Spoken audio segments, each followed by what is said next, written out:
I've been thinking a lot about gratitude,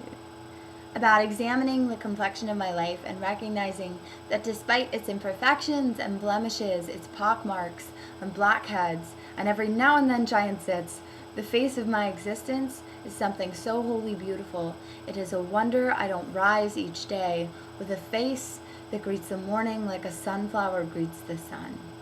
Kneeling, head bowed, hands folded, or meet the morning prostrate on the ground in a gesture of prayer. It is a wonder that I am not in an habitual state of wonder, because when I think about gratitude, when I think about the overflowing chalice of my heart too full of life and experience to be contained by time or place or body, I know that my plenty tips over life's brims. I have enough to be grateful for that if I were to write a thank you note to every moment that has shaped my exact moment of now, I could spend the rest of my life elbow deep in calligraphy ink and never write enough characters or lick enough postage stamps to make a dent in that kind of enormity.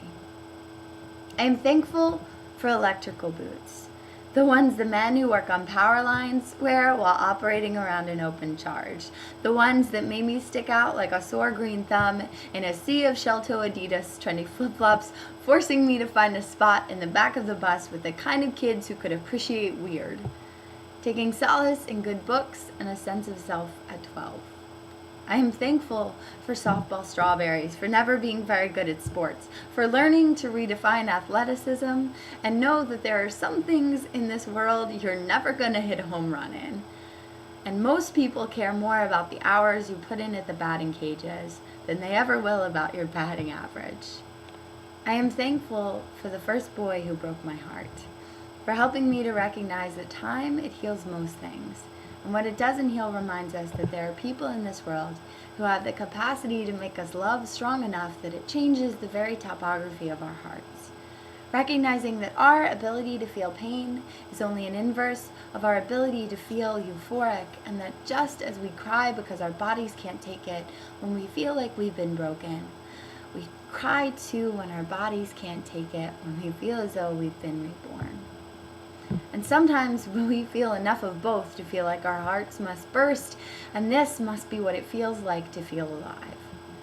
Because without these valleys and mountains and plateaus, the maps of our hearts could never match the grandeur of anything like the Grand Canyon. I am thankful for the boy who lived, for every chapter of Harry Potter from Privet Drive to Hogwarts, every word on every page read aloud from passenger seats and 3 different living room couches, for constellations and stopwatches that kept time at every track meet. I am thankful for a father who has a sense of humor. A guy's guy who likes good beer and football with an immensity that rivals only that of the expansiveness of his heart, whose kindness and patience and rationality has at times saved me and convinces me that I have within me the ability to save the world. The entirety of the globe's rippled indentations and bulges to take it in my very hands as if I could sit it on a coffee table or put it in a classroom. I am thankful for a tiny statuette of the Virgin Mary on our oven top, for a woman who never sleeps because of time that could be spent serving others, who shells up love as openly as if it were peas at the dining room table. I am thankful for a mother who knows sacrifice on a first name basis, who has defined selflessness and a love given so freely, accompanied by baked goods and a laugh that has served as the soundtrack and heartbeat of more than a few parties. I am thankful for my mama, for a hug that at any moment in time forgets circumstance and sin and mistakes, and reminds you that you will always have a fan on your team. You will always have a face that knows you in the crowd. You will always have a hand to hold in the darkness, and a hand that can pull you out of that. I am thankful for inheriting a stubbornness that convinced God himself that what Marge says is law and what she orders goes, and she'll decide just exactly who gets to tell her yes and who gets to tell her no. I am thankful for sisters, for intersecting stories. I am thankful for being Little Women and Golden Girls, a set of 4 that has branched out and blossomed with babies and lovers and husbands, for which I am also thankful.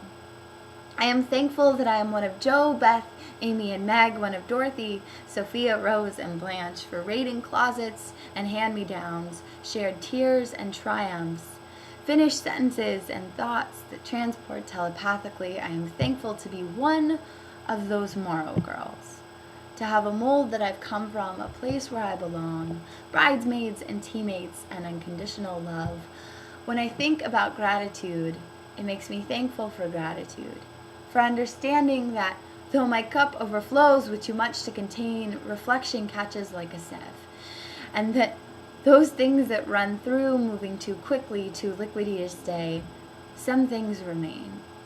And it is with these pieces that we begin to construct an altar of thanksgiving, lighting candles and leading roses in appreciation and thanks, composed of memories like a room covered in mirrors, reminding us of just how beautiful life's reflection truly is.